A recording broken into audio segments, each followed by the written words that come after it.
United States Congressman Elijah Cummings, who represents the city of Baltimore, depicts the continued killing of unarmed African-American men at the hands of law enforcement throughout the nation as our current civil rights challenge.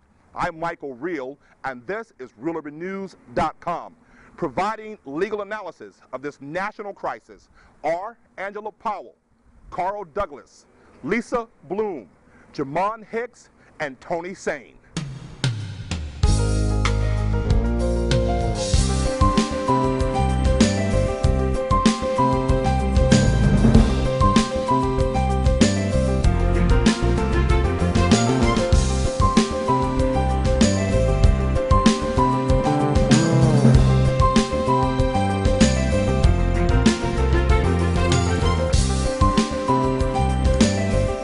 Angela, were you surprised that we saw the arrest of 6 officers in Baltimore following the death of Freddie Gray?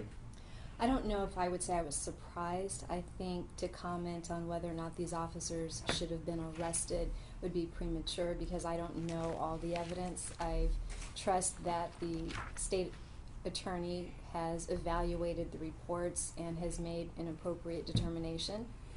I think, like any person who's charged with a crime in this country, we have to wait to see what the evidence will bear before we rush to any judgment, and that is the same right that would be afforded anyway.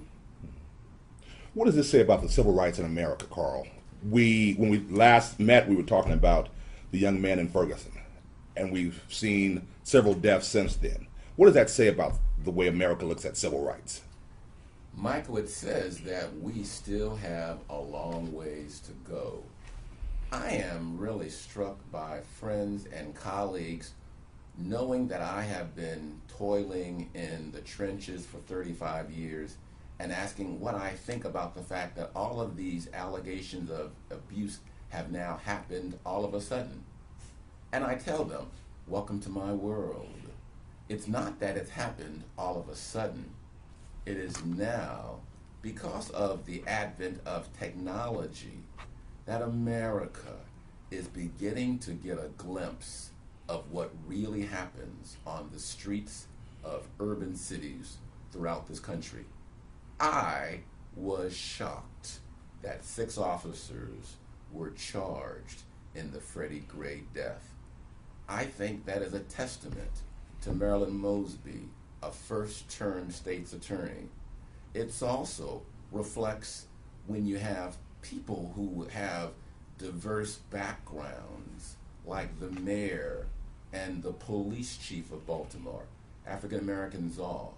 There's a greater sensitivity, I argue, to the issues that have plagued underdeveloped communities just across this country that they are in tune to. And that's a good thing, a good start. Lisa, you are still fresh from the Trayvon Martin case. You wrote a book, Suspicion Nation. We've read it from cover to cover. What's your perspective on these continuing murders of African American men throughout the country at the hands of law enforcement? Well, this is the most urgent civil rights issue of our time, and I work on a variety of civil rights issues: gay marriage, sexual harassment against women, and there's many urgent issues.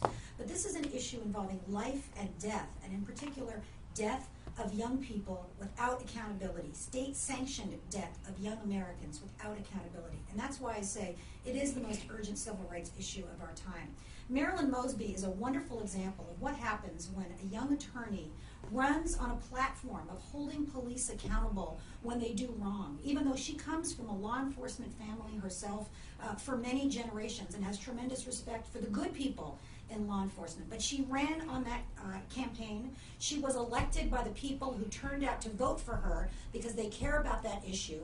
And then when an issue presents itself in front of her, she files charges. And to everyone who says it's a rush to judgment, I say this. Number one, it is not a judgment. She is not the judge. She is not the jury. She is a prosecutor. She has an obligation to look at all of the evidence and file charges. Number two, we're only talking about probable cause, which is the lowest standard in our legal system.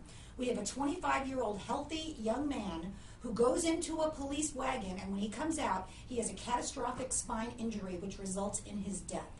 She says that she reviewed hours of police statements. She reviewed hours of videotapes. She talked to dozens, or her investigative team did, talked to dozens of witnesses. And I think reading between the lines, what we have are police who made statements which are demonstrably false when compared to the other evidence. She hasn't said that, but I think that's what's going on here, and that's what she knows that she can prove. So, of course, they are innocent until proven guilty, like anyone in our system, but there is clearly probable cause here. And to everyone who says, well, she should have submitted it to a grand jury, I say, are you kidding? How much more proof do we need in our country that grand jurors do not work in police excessive force cases? I think she absolutely did the right thing, and we have a new model going forward for accountability for police shootings. In terms of accountability, Jamon, we've heard the term caught on camera. These killings have been caught on camera. How important is technology in policing the police? Well, I mean, it's critical because now everybody essentially is walking with a video camera. I mean, you can just take your phone and within seconds you're able to capture the entire interaction between police officers and the community. And like Mr. Douglas mentioned, this is something we've been dealing with for years. This is nothing new to us. You know, we get calls every day about these types of cases. The difference now is you have videotaped evidence of it, and it's not just either the family of the decedent's word against the officers or witnesses' accounts against the officers. You actually have an objective witness in the video camera showing what's happened. So I think that's what's brought this issue more to light. I'm happy that people are not too afraid to take out their cameras because, you know, people could run the risk of getting charges themselves or being harmed themselves. So I'm happy to see that the community, as soon as they see something that they feel is excessive, that they turn their phones on, they capture it, they save it, they email it to family and friends to make sure that it's preserved. They're not scared to even go to the police with the camera to say, you know, a member of your own department is acting unfairly. So I think that's a wonderful thing with the cell phones. Can I just say one thing to Jamon's point about Sure. recordings? You know, in the Freddie Gray van, we hear that there was a camera, but it was broken. And so the first step is to have more cameras on police, but the second step is to hold them accountable for failing to check their equipment. That police have to be responsible for not only having cameras, but having them in good working order. And when they're not, that should be held against them in these cases. Tony, you represent police officers and police departments around the city of here, Los Angeles, and around the country. What is the litmus, if you will? What is the conversation in police language? What are they feeling about cameras and cops? Well, I think the discussion is still ongoing right now. Generally speaking, I find that the technology helps officers. It helps document that every day they are putting their lives on the line to protect ordinary citizens, to keep our streets safe, and that 9 times out of 10 they're doing what they're supposed to be doing and helping. And on the 1 out of 10 occasions when there's some issue that needs to be addressed, it helps us as well. It helps us solve the problem. So generally speaking, I like having recordings because they help us defend the officers and show that they were doing what they were supposed to be doing and helping our citizens. Mm-hmm. Angela, you're on the front line representing police officers as well. What are the cops saying that you talk to? What are they saying about this? Are they defensive? Are they welcoming the cameras? I think most welcome the cameras because, like Tony was just saying, I think oftentimes it's going to show the police perspective, to show what these officers are confronting every day that often is not accepted. And so while, you know, Carl and Lisa and Jamon say, well, we're not showing the perspective from the individual who is arrested, but we're also not showing the perspective from that officer whose life is threatened. And now it's almost just ignored when police officers say, I had to make a split-second judgment as to whether or not that person was going to shoot. And we see officers who risk their lives every day, officers who are killed. We don't see that in the media. We don't talk about the officers who put their lives on the line. They go up to that car for a traffic stop and someone pulls out a gun and shoots and kills that officer. That's not making headlines. That's not newsworthy anymore. Granted, we need to show both sides, but where is that story? Where are we talking about the law enforcement officers who are risking their lives and whose lives are being lost at the hands of individuals who are not backing down from police encounters? Mm-hmm. Well, I think we do see those cases. We've seen in the news a New York police officer who was just killed. When police officers are victims, we see that as well. But in the Freddie Gray case, for example, no one's alleging that the police were threatened in any way. In fact, he was shackled hands and feet in the back of a van and there were no police officers present with him. In the Walter Scott case, he was shot in the back. We see that on video, and with a bright object dropped next to him, probably the police taser.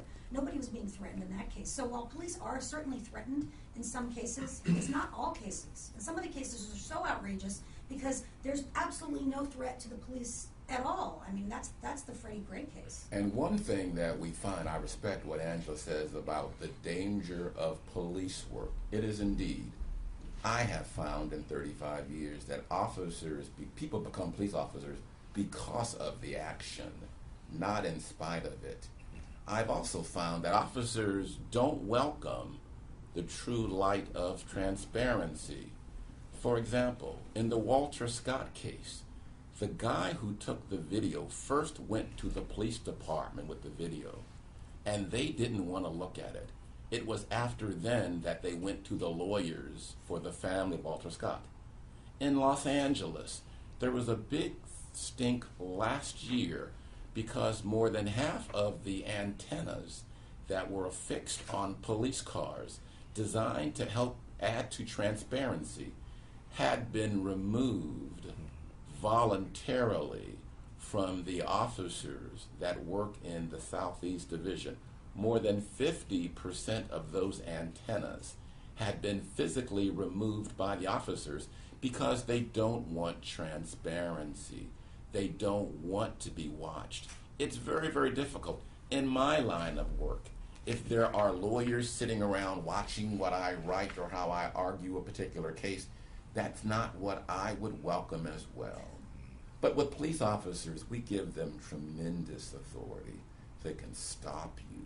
They can handcuff you. They can shoot you with a gun. It is, in fact, a dangerous world out there. But with that power that we grant them comes responsibility as well. To use that force reasonably, to use the most deadly of force only when there's imminent danger to themselves or someone else.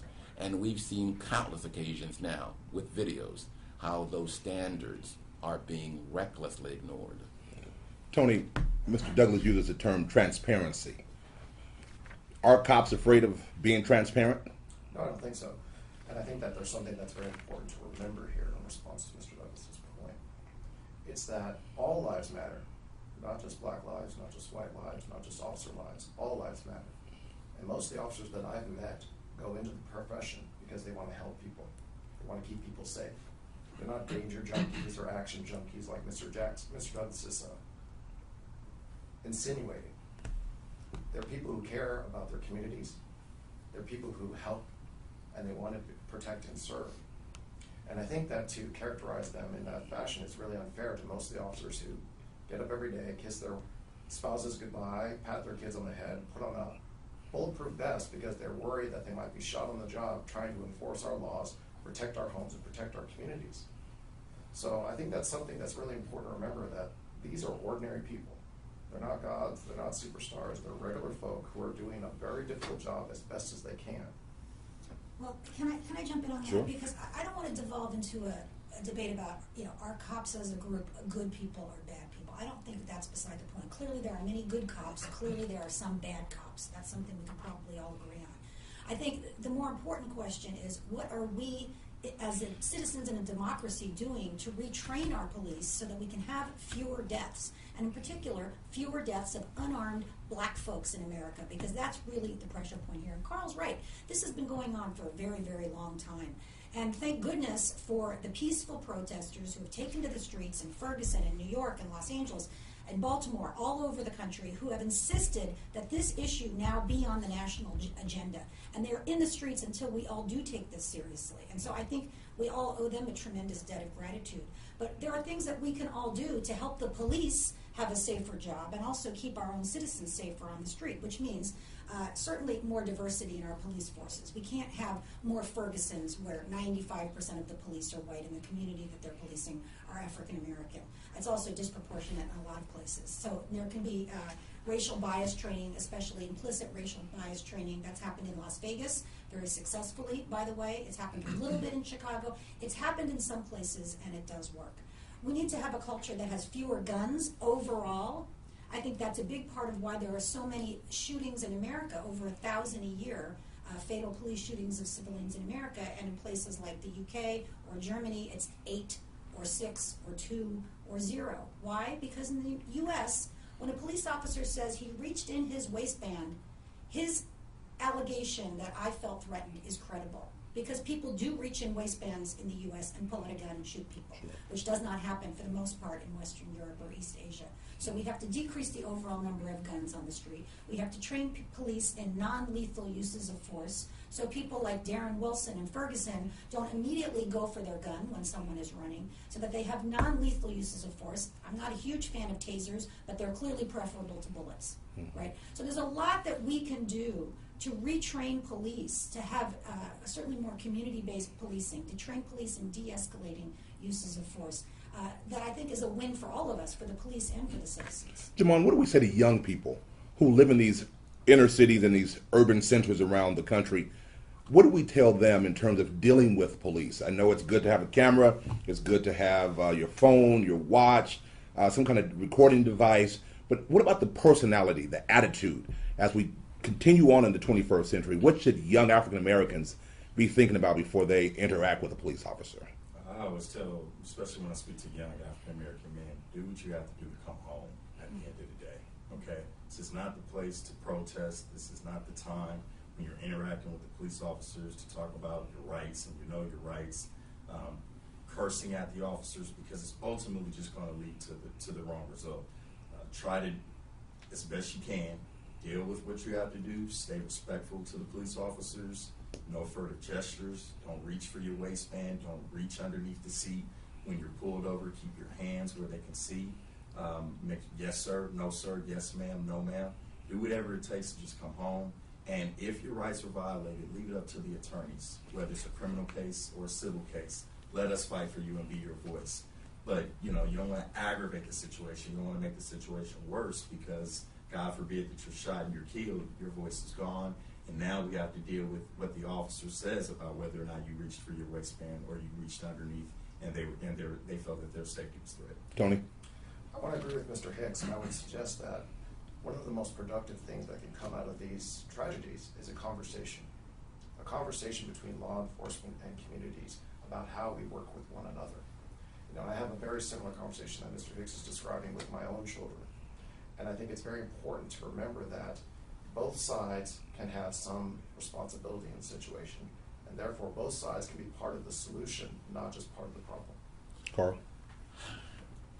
As the only member of the panel who has a 23-year-old African-American son, this hits me every single day of our life. And I've had the conversations with my son that Jamon has spoken about, that he has with African American youth. No one ever plans to get abused by a police officer when they wake up that morning. And I dare say that there are few police officers that wake up that morning intending to abuse someone that day. But what happens often is a misinterpretation of facts. Why that occurs in many ways, I think, is cultural, which speaks to the need to have more people of color working on police departments across this country who are sensitive to the cultural differences and distinctions. Sometimes, for example, people of color may tend to speak with their hands or in a highly dramatic way. I do it myself. People that are accustomed to me and my people won't be threatened by that.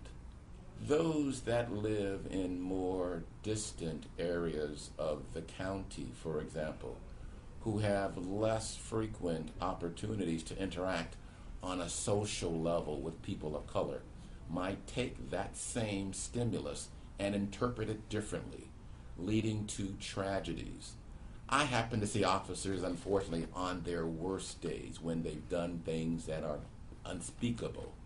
But I tell my son, just like Jamon cautions others, to make sure you come home tonight. And that's the first obligation. Be a good witness. Watch and listen and don't talk. Angela, we saw the new Attorney General for the United States visiting with the Gray family privately. Is that the new norm? I think right now President Obama is leading certain conversations about what we need to do as leaders of this country to bridge the gap, as Tony was saying, to have more dialogue between the prosecutor and the victim's family, to have more dialogue between the citizens and the police community, because it's something that's been lost.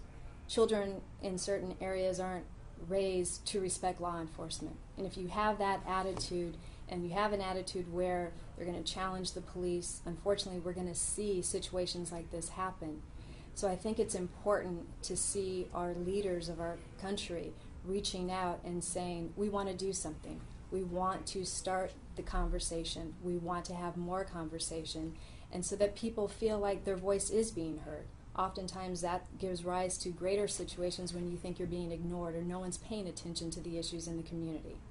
And I think that's why it's important to have, like Carl was saying, to have police officers live in their community and to police those areas. But oftentimes you don't see a huge number of African Americans who want to go into law enforcement.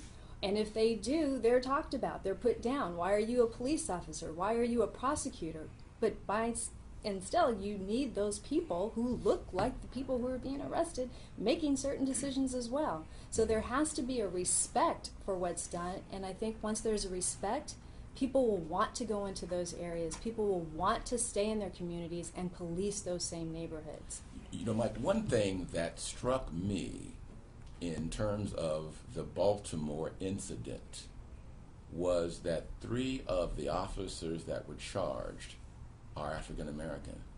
That is unique in my experience because for most of my 30 years of representing people who have made allegations of police using unreasonable force, you don't find black officers physically beating black plaintiffs, if you will, black people who are alleging police abuse. A shooting is different. Things happen on a split second, and it can happen just like that. But a beating, a striking of someone really reinforces the sense of their own inhumanity, if you will. And the cultural distinctions are more drawn out. So I was really taken back in Baltimore that 3 of the people that mistreated Mr. Gray, ignored him, were black. And it speaks to a greater cultural divide that is there existing in Baltimore, where the color that matters is blue as opposed to white or black. And that is a very important problem that Baltimore still has to deal with. When we come out of Baltimore, Lisa, and you touched on it earlier in a roundabout way, when we're sitting at home and we're looking at the people involved in these shootings or cases, it's normally black or white. We don't see white people getting killed by a police officer. You call it a split decision. It's rare. We don't see cops caught on camera killing Caucasian kids, teenagers. Matter of fact, in the media, we see the media calling teenagers, black teenagers, who may be 17 or 18, they call them men. When it's a Caucasian student, oh, he's in college, he's bright, he's articulate, he's on the way to Harvard or Yale. But when it's an African American or Hispanic or brown, they're thugs. Right. What's the media responsibility, and what does it say about race in America? Well, a couple of things. First of all, when we have whites breaking windows and looting and making noise and committing acts of violence, such as after a sporting event, nobody calls them rioters, nobody calls them thugs. We call them exuberant or excited or sports fans or out of control. And yet, even President Obama calls the unrest in Baltimore, calls those people thugs, right? While people at the highest level are calling them thugs, they're also calling for, the police are innocent until presumed guilty, and we shouldn't have a rush to judgment. And these are people who are directly responsible for the death of Freddie Gray. Now, maybe it was an accident, that's going to be their argument, but one way or another, they're responsible, either accidentally or intentionally, and yet they get the presumption of innocence.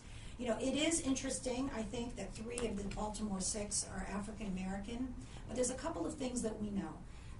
number one, implicit racial bias is not limited to whites. It is more pronounced in whites. So people like me who are melanin challenged are 80% likely to harbor implicit racial biases against African Americans, either moderate or severe. And this is based on the implicit bias test developed by Harvard University. Millions of people have taken it. So 80% of whites have an implicit racial bias against African Americans, meaning that whites feel that African Americans are more likely to be violent, to be a danger. But 50% of African Americans also have an implicit racial bias against members of their own group. And so what's most important in these stories is the race of the victim, in this case Freddie Gray. And as you point out, so often, disproportionately, the victims of police violence are African American.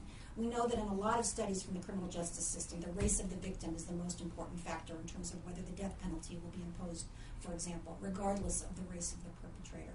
So, the implicit bias training is something that we all need to do, especially police, because they have to make these split-second decisions on a regular basis. And I want to say one other quick thing about, people in power, like our new Attorney General or President Obama. It's great that they're taking a hard look at Baltimore, but Baltimore has been hit with millions of dollars in judgments for rough rides over the last 10 years or so, which is exactly what's alleged in the Freddie Gray case.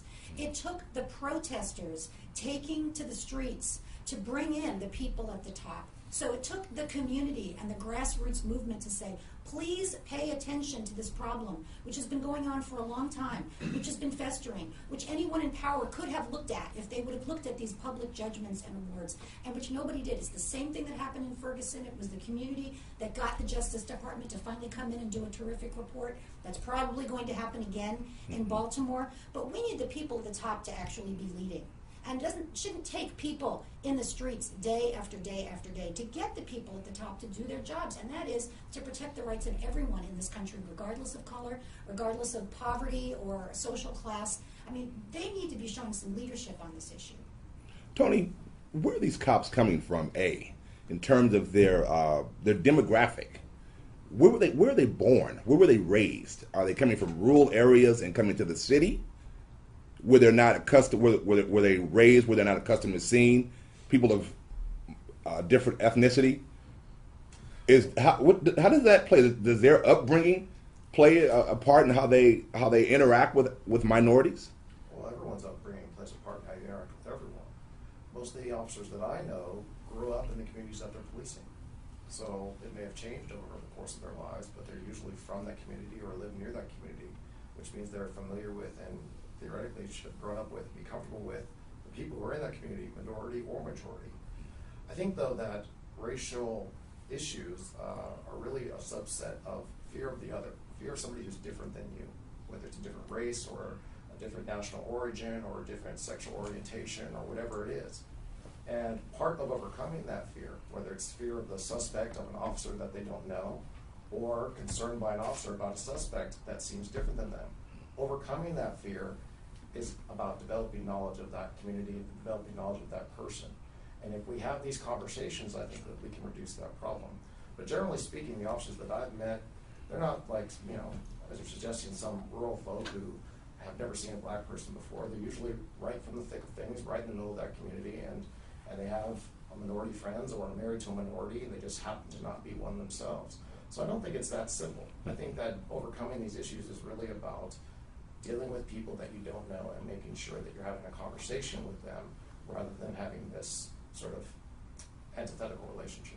Mike, I think it's a cultural issue that is imbued in the culture of police officers and law enforcement departments, that is reinforced through the training, and that is, in fact, a part of the nature of police work itself, particularly in urban areas. It is dangerous in urban areas, that's true.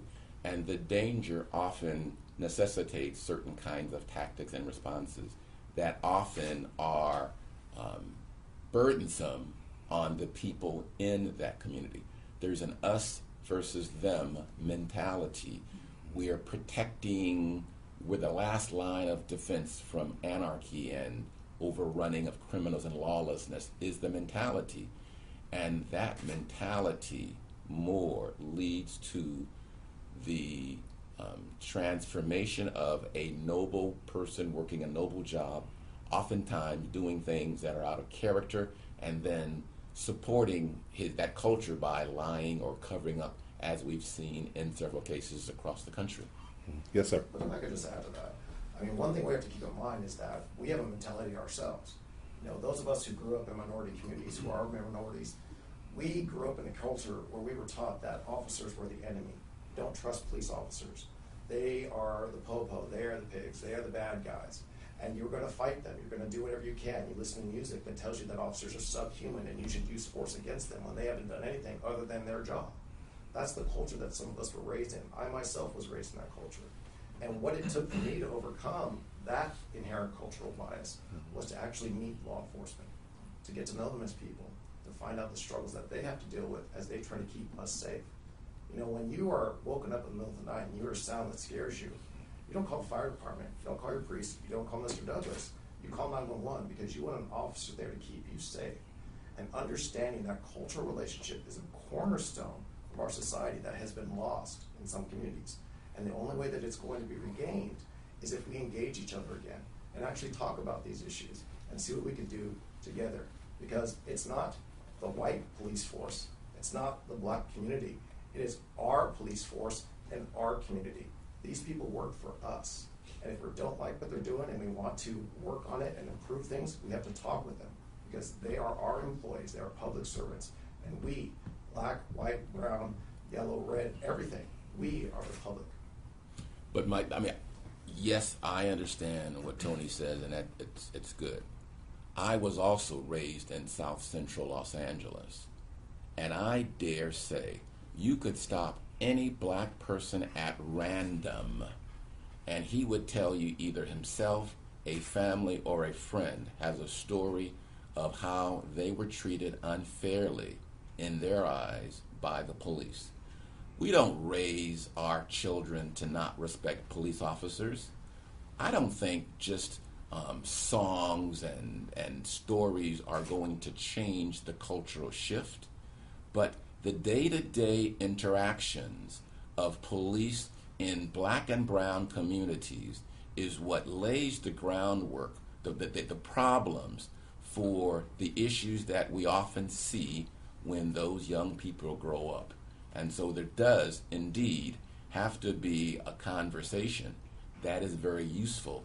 This community-based policing, which I am a strong proponent of, where officers get out of their cars and walk around the neighborhoods that they patrol, is very positive in trying to eliminate the divides that separate police too often from the community they patrol. As we prepare to close, Angela, what do you want to see in terms of police training? Do we start it at the police academy when we're recruiting cops? Who should we be looking for to protect our communities? Right. I think the officers that we have are well trained. I think you're going to hear stories about officers who may not have executed their training the way they should have, but that shouldn't be cast amongst all law enforcement. So I think we have well-trained officers. I think what we need to do is have our police officers feel like the community supports them. That's what I hear often enough from law enforcement, is when they go out into the community, they don't feel like the people there truly support what they're trying to do. They're policing neighborhoods to try and keep people safe from those who want to do harm. We don't talk about the statistics of black-on-black crime in those neighborhoods, and that's unfortunate. And that's what the police are trying to protect. So we need to understand from their perspective, let's respect them. Let's open up that dialogue so that they feel like the community is supporting them. And I think you will encourage officers to get out in the street and talk with people. Most of the officers I represent do that. We don't hear about that, but they do that. They walk the streets. They know that neighborhood most of the time better than the people who live there. They know where the drug houses are. They know where most of the crime is situated in a certain area. And you live there, you may not know that.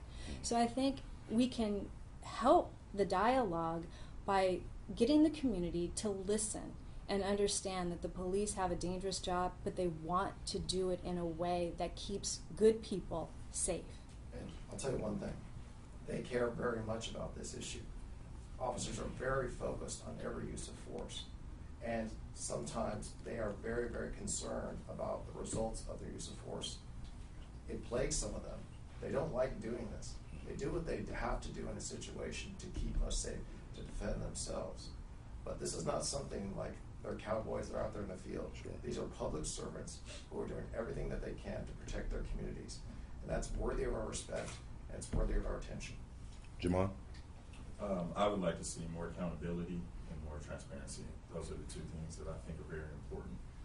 The police officers, when they do something wrong or accused of doing something wrong, get the benefit of the doubt, in my opinion, too much. And I agree, I'm a criminal defense attorney, so I believe in the Constitution. I believe that you're presumed innocent. I believe that you're innocent until proven guilty. You have Fifth Amendment rights. But at the same time, when I'm representing someone, a young African-American male, he doesn't get the same presumption of innocence that a police officer does when they're being charged, or even to get charged. So as Lisa was saying earlier, it's a very low standard for probable cause just to conduct an investigation and to see if they violated a crime beyond a reasonable doubt. So I think the more that you see officers, when they have done something wrong, be held accountable, be found guilty of crimes, then you'll see a difference in the way they police within the community. And these body cams, anything that makes the situation more transparent, it will help the officers. In a lot of ways, it will clear them of wrongdoing. But when they're wrong, it will also show that what they did was wrong. And so I think that will help the relationships between the community and the police officers. Lisa? It's not the community's responsibility to trust the police. It's the police's responsibility to earn that trust every day. It's not an equal relationship. The police are paid with our tax dollars. The police are entrusted with a badge and a gun, and they are justified in committing acts of violence on occasion. The police have to be in the community and earn that trust every day. I appreciate that we have a panel with attorneys who represent both sides. And I appreciate hearing, especially Tony, what you've had to say, because you interact with police every day, who I'm sure are good people. And so Carl and I and Jamal, we represent the victims of police excessive force. And so we come to have sympathy for the people that we connect with. And Angela, I know you represent the police as well, and you have that connection. So it's important, I think, for us all to keep in mind, though, that the police have to earn that trust. And when they do earn that trust, they will get it. When we see videos of, for example, Tamir Rice, 12 years old in Ohio, with a toy gun, and the caller called in and said it's probably a toy gun, and a police car pulls up, and within 2 seconds of that car pulling up, shoots and kills that 12-year-old boy with a toy gun, we have a problem. We know now that that police officer was deemed unfit for duty, had mental health issues. There was no reason to pull right up next to him and shoot. Even if he did think if it was a real gun, he should have pulled away at a distance. And when we see video after video after video substantiating what we have seen in our practices, which is people alleging excessive force, we have to acknowledge that we have a problem. And we have to go beyond saying police have dangerous jobs. Police are there to protect us. That is true. But we have to have the awareness that we have a serious problem.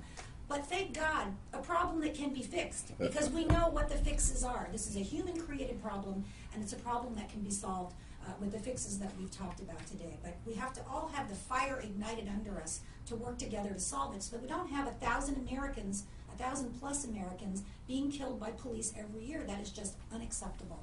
Final word. One thing I'd love to see is a police officer acknowledge having made a mistake, acknowledge that they saw someone do something wrong.